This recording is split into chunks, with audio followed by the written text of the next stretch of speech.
Hey everyone, welcome to Gluten Free Habit. Today I'm going to show you how to make these soft and fluffy gluten-free dinner rolls. And if you haven't subscribed yet, I hope you'll take a second to hit the subscribe button so you don't miss any new recipes.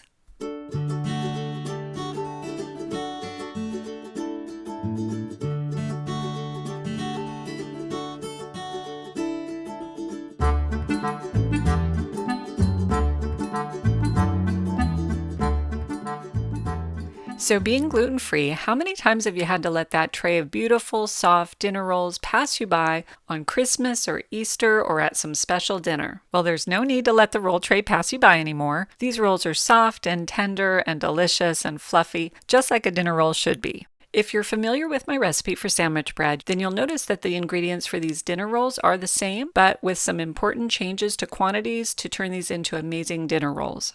The exact measurements can be found down below in the description box, but the most accurate way to measure is by weight, so you'll find those in the recipe as well. And make sure that your ingredients are always gluten-free.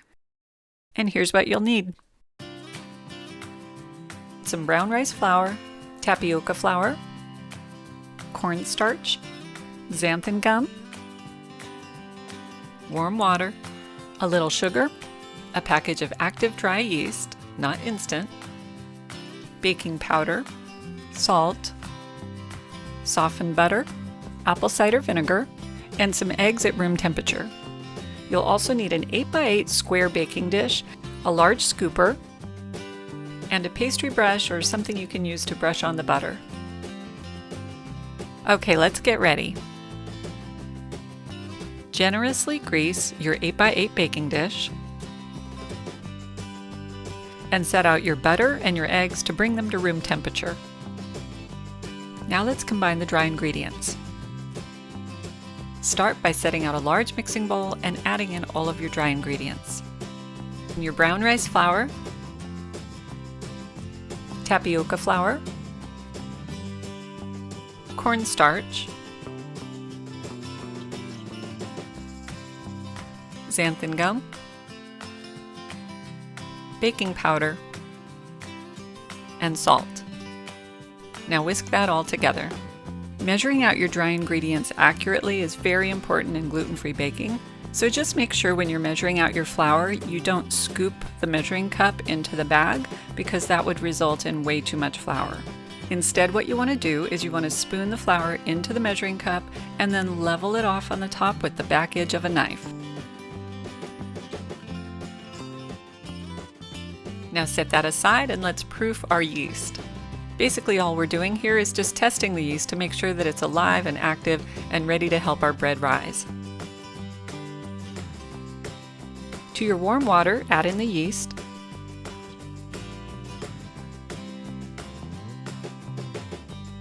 Now add in your sugar. The sugar is really important because the yeast feeds on it. Stir that up. Now set a timer for about 5 minutes and we'll see what happens with the yeast. It should get a little bit foamy on top to let us know that it's active. Now let's work on the wet ingredients. To a medium-sized bowl, add your eggs, softened butter, and apple cider vinegar. Mix this up for a minute. For best results on this recipe, follow all of the directions exactly like I'm describing them. Both the ingredients and the process that I use are important to the final result of the rolls. Now mix the wet ingredients into the dry ingredients.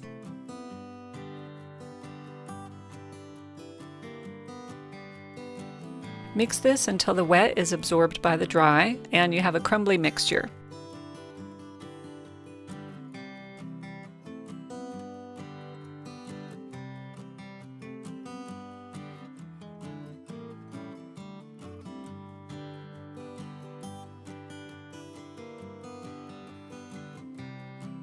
Now take a look at your yeast. If there's foam on top, that's a good thing. That means that your yeast is active and ready to go. Go ahead and add it in. Once you've added in your active yeast, you can start mixing on low speed. If for some reason you don't have any foam on your yeast, then you should probably check the expiration date. It may be expired. Get yourself a new package and start again. This isn't super common. I don't think I've ever had a bad package of yeast, but it's better to proof your yeast and make sure so that you don't waste your time or your ingredients. As the wet ingredients are absorbed, you can turn it up to medium.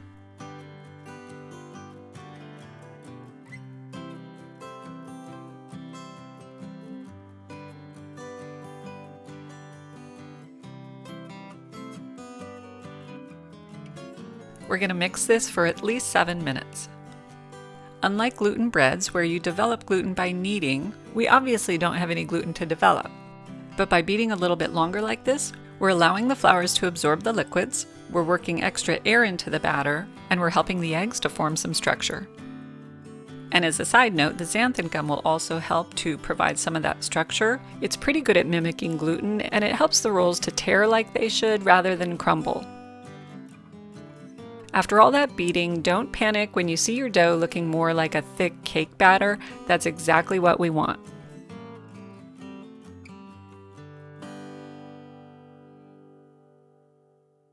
Now, using a 2-inch scooper, make 9 mounds of batter in your pan. Each scoop that you do should be only filled about 3/4 of the way full, and that should use your dough up exactly. And if you're using a different size scooper or some spoons, just adjust the quantity per scoop.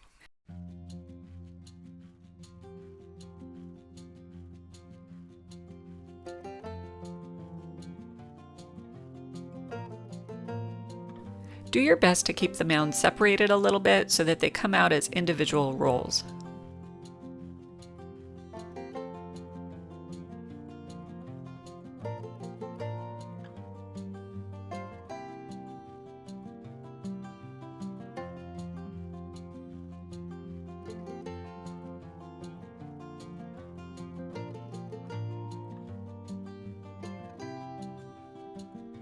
Now, with a little warm water, use your finger to smooth out the rolls. This part isn't mandatory, but it definitely gives you more beautiful dinner rolls.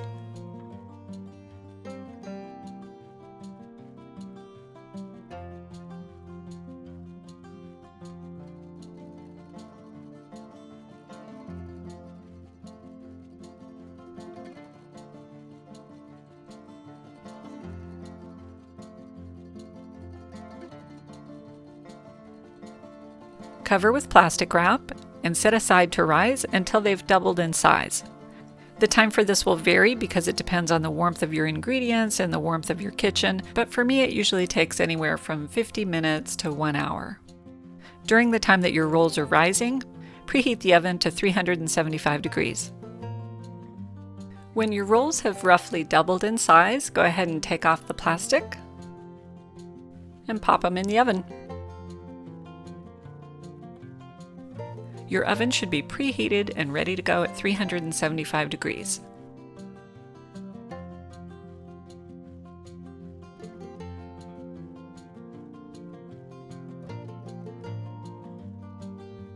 After about 15 minutes, your rolls will be nicely golden brown. At this point, cover them loosely with tin foil. Now bake them for an additional 15 minutes, and they're all done. So the total baking time for these is just about 30 minutes, or maybe a little bit more if you want them a little bit more golden. And here they are, fresh out of the oven, and they smell amazing. While the rolls are still warm, brush them with melted butter. This of course gives them a nice buttery flavor, but also makes them look beautiful.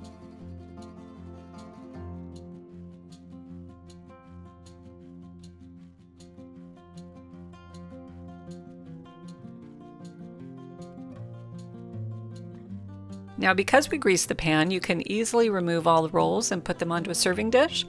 And that way they're just pull-apart rolls that you can pass around the table, or else you can slice them individually and serve them in a bowl. But to show you how nice these are and how they pull apart, I'll slice one out to show you.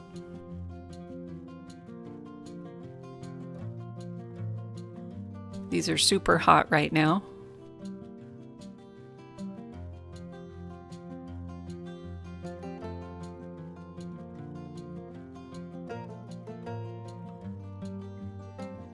They're light and airy and moist. I love these. You'd swear they're gluten rolls.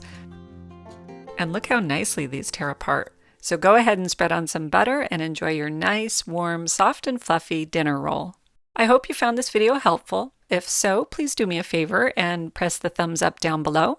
And I love hearing from you guys, so leave me a comment to let me know what you think about the recipe, or just to say hi. And don't forget to subscribe so you don't miss the next gluten-free habit recipe. Thanks for watching. See you next time.